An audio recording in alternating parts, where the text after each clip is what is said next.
This is the High Roads Media presentation of The Law of Success, Volume 1, The Principles of Self-Mastery, written by Napoleon Hill and read by Arthur Morey, with contemporary commentaries read by Tony Hudds.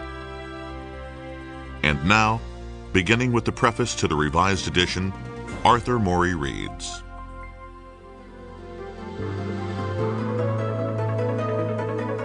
Preface to the Revised Edition. Updating one of Napoleon Hill's most enduringly popular and helpful works is an intimidating task. The Law of Success was first published in 1928 as a set of 8 volumes. Its reception was phenomenal.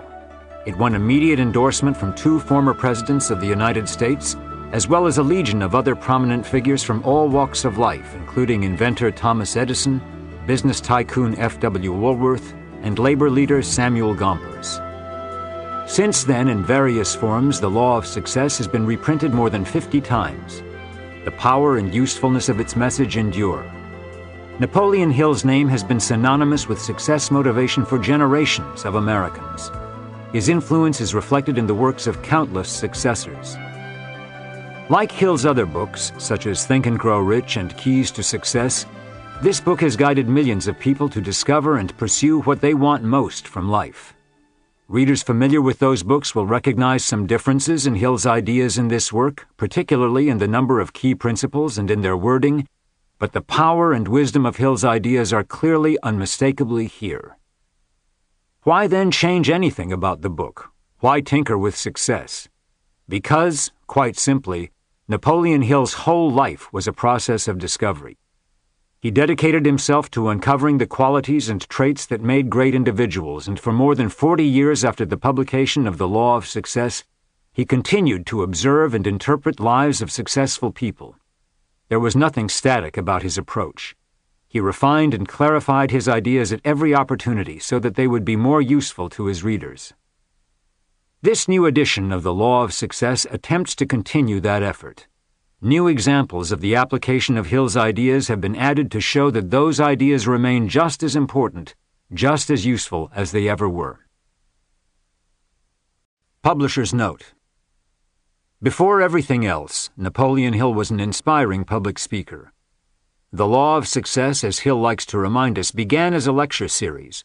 It was tested before many hundreds of audiences and molded by their responses. In print, it was issued piecemeal at first, in different editions with slightly differing formats. Like many great men who belong to an oral tradition, Hill was constantly, throughout his life, updating and modifying his ideas. In reissuing The Law of Success, we hope to reconcile Hill, the developer of seminal ideas, with Hill, the presenter and interpreter. On one hand, this edition presents Hill's ideas in their most complete, most comprehensive and original form. It is true to the text, using all materials, including pamphlets and addenda, ever published under the Law of Success title. At the same time, it is true to the man. We attempt to allow Hill to be as modern an author as if he were still among us. We have accomplished the second goal in 3 ways. First, where there was repetition of ideas, we selected the most comprehensive example, adding commentary to illustrate variations. Second, we included other commentaries that illustrate Hill's points with more modern examples. For purposes of clarity, all such commentaries, as well as various quotations drawn from other writings of Mr. Hill and inserted in this program, will be read by a second voice, that of Tony Hudds. Finally, and this is the most delicate issue, we have treated the text itself as we would the text of a living author.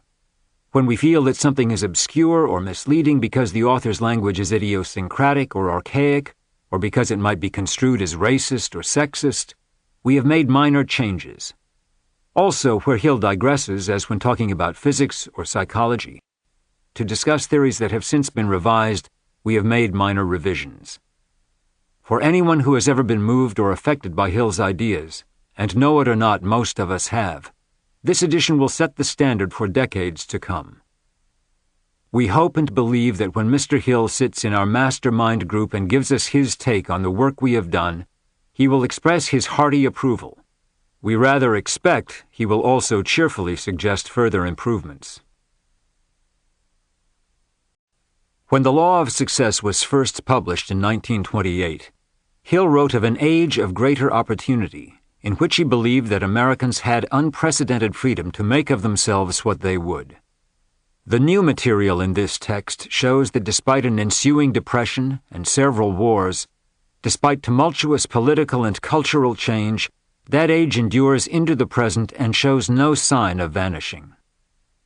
Much of the modern world would have astounded and delighted Napoleon Hill, who was born in Backwoods, Virginia during the presidency of Chester A. Arthur. Fax machines, the internet, magnetic resonance imaging, gene therapy, these were all still dreams in the minds of individuals when Hill passed away in 1970. But they represent exactly the kind of exciting innovation and progress he so passionately believed would come from dedicated human effort. The trustees of the Napoleon Hill Foundation have ordered this new edition of the Law of Success with full confidence that it continues a long and proud tradition of pointing the way to personal achievement. It can do no more than that. Success in such a pursuit depends on your choices and your actions. This volume is the first of 4 that will contain the entire revised text of the Law of Success. In it you will learn of Hill's belief in the power of the human mind and of his deeply held conviction that each of us must discover a clear purpose for our lives. These are the foundations of the pursuit of success. You will also learn of the importance of self-confidence in that pursuit and the necessity of conserving and marshaling your resources no matter how you define success for yourself. Later volumes will teach you other important lessons such as leadership and imagination, accurate thinking and concentration, cooperation and learning from your mistakes. Together, these 4 volumes will be the most complete and authoritative guide you will ever encounter to making the most of yourself and your efforts.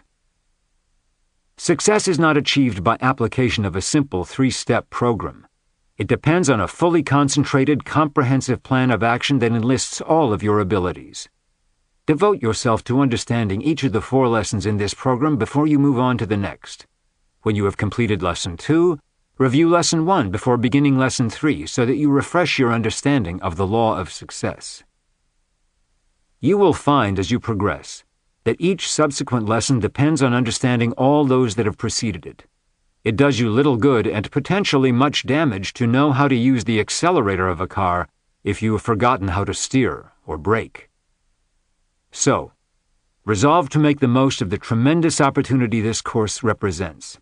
Prepare yourself to alter the way in which you think about success and how it is attained. Hundreds of thousands of other men and women have improved their careers, fortunes, family life, and sense of themselves on the basis of the Law of Success. You can too. Who said it could not be done? And what great victories has he to his credit, which qualify him to judge others accurately? And now we begin Volume 1 of the Law of Success, The Principles of Self-Mastery. Perhaps Henry Ford and Andrew Carnegie should be acknowledged as having contributed most toward the building of this course, for the reason that it was Andrew Carnegie who first suggested the writing of the course, and Henry Ford whose life work supplied much of the material out of which the course was developed.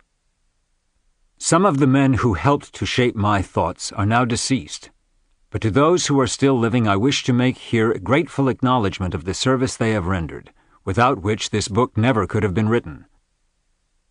I have studied the majority of these people at close range, in person.